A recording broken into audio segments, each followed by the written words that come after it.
La Real Iglesia de San Ginés, situada en la calle Arenal, es una de las más antiguas de Madrid. Debido a su estratégica situación, a unos pasos de la Puerta del Sol, ha visto pasar buena parte de la historia de la ciudad. Construida sobre una supuesta mezquita mozárabe, este lugar esconde una valiosa colección de arte sacro y es escenario de varias leyendas populares. El templo, el actual, fue terminado en el último tercio del siglo XVII, pero el origen de la iglesia se remonta al siglo XIII. Allí existió una pequeña ermita en la que se veneraba a San Ginés de Arles, dedicada al mártir homónimo de origen francés que murió decapitado durante las persecuciones a los cristianos, aproximadamente entre los años 303 y 308. Fue enclavada en el arrabal de San Ginés, extramuros de la villa, por entonces. Asimismo, está considerada Monumento Histórico Artístico Nacional desde comienzos de los 80.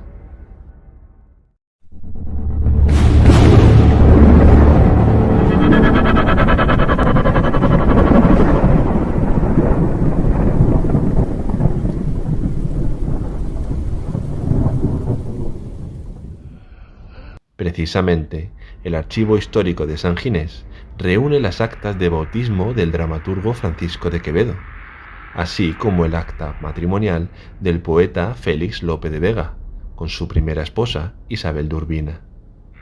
Y en la cripta descansan también los restos del fundador de El Corte Inglés, Ramón Areces, además de varios miembros de la familia Koplovich.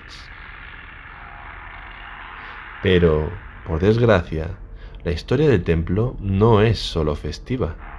Lo recuerda especialmente el guardián del edificio, un vigilante de seguridad que impone respeto porque lleva casi 700 años muerto. Se cuenta que, allá por 1353, una banda de malhechores aprovechó la oscuridad de la noche para acceder al templo.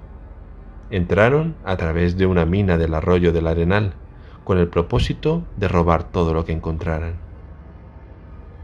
Profanaron con gran rapidez el sagrario y se llevaron los vasos sagrados, además de ornamentos hechos de metales preciosos, joyas, vestiduras litúrgicas y cuadros que atesoraba la iglesia. Cuando iban a marcharse con el botín, se percataron de que en un banco había un anciano rezando. Para no dejar ningún testigo de su delito, decidieron acabar con su vida. Se ensañaron con él de tal manera que acabaron cortándole la cabeza. Cuando el capellán descubrió el asesinato, la terrible noticia se extendió por todo Madrid, pero no se pudo descubrir quiénes eran los criminales. Solo quedaba un reguero de sangre, testimonio de aquel terrible día.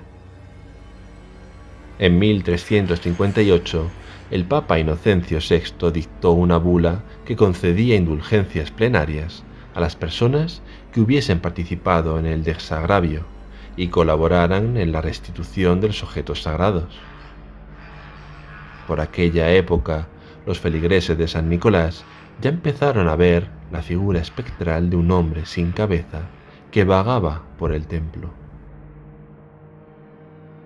Este suceso envolvió de tristeza al barrio, un duelo que se convirtió en terror cuando la sombra sin cabeza se presentaba continuamente con un único fin: revelar la identidad de sus asesinos.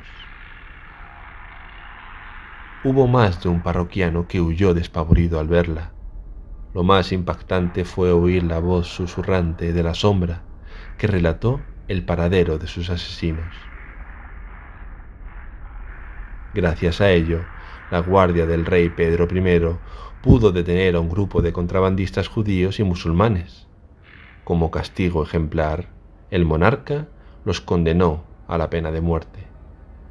El castigo, el despeñamiento por un barranco cercano. Pero, contra pronóstico, aquel final no sellaba su descanso, pues varios mendigos han sido testigos de ruidos extraños que se ha unido a la sensación de estar siempre observados. Un testimonio escalofriante que invita a los más osados, al menos por curiosidad, a corroborar o desmentir tal existencia en primera persona. Una curiosidad de esta iglesia era la figura de un cocodrilo disecado, que estuvo expuesta durante muchos años en una capilla. Fue traído a España desde América por Alonso de Montalbán, comisionado de los Reyes Católicos en el Nuevo Mundo. El animal atacó a don Pedro y a su familia en el año 1499, cuando se encontraba en una isla americana. En ese momento se encomendaron a la Virgen e imploraron su protección. Un árbol se quebró milagrosamente y su gran tronco cayó sobre el animal, provocándole la muerte. Con la madera de este árbol que sirvió para salvarles la vida, se talló posteriormente la imagen de la Virgen de los Remedios y se instaló en una capilla de San Ginés en 1522. El cocodrilo fue colocado también en la pared de dicha capilla como ex voto. Nadie previó que el exótico animal atraería la atención de los feligreses, mucho más que cualquier imagen religiosa.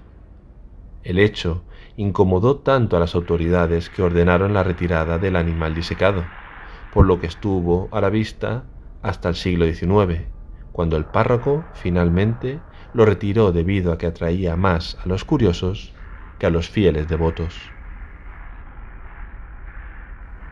No se sabe a dónde fue a parar, pero probablemente a algún almacén eclesiástico donde permanecerá olvidado. A día de hoy, las vistas del exterior revelan una fachada de piedra y ladrillo, el cual ya no podremos ver en su máximo esplendor porque perdió sus ornamentos originales tras ser destruidos por la Guerra Civil.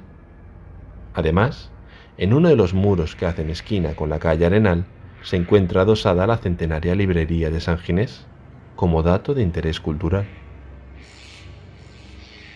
Pero, si una vez vas a visitar el edificio, o a tomarte un chocolate con churros, o comprar un libro a buen precio en la librería de la esquina, recuerda que no sería extraño, ni tampoco la primera vez, que un ser del inframundo, desprovisto de cabeza, pueda aparecerte reclamando justicia. Y es que ese pobre anciano se sigue apareciendo, según cuentan las lenguas del lugar, y puede darte un susto de muerte.